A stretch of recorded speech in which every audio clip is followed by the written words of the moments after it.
How to manage risk in your investment portfolio. Dollar cost averaging is very effective in the beginning stages of having a portfolio, but becomes less effective in the end stage. Let's say, for example, you have a low cost index fund like VOO, and you have a $6,000 lump sum that you put in year one. And for example, let's say there's a 50% crash, and you have $3,000 now in that same portfolio. You still have 12 shares, but you have $3,000 worth in terms of the equity. Now, that same month that you're putting in $500, now you're not just buying one share, you're buying two shares.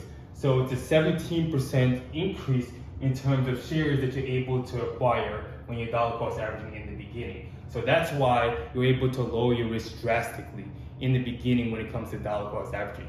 But in the end stage, let's say for example in year 30, you're putting that same $500 in, say for example, but you may only be buying half the amount of shares because the equity price probably increased at that point.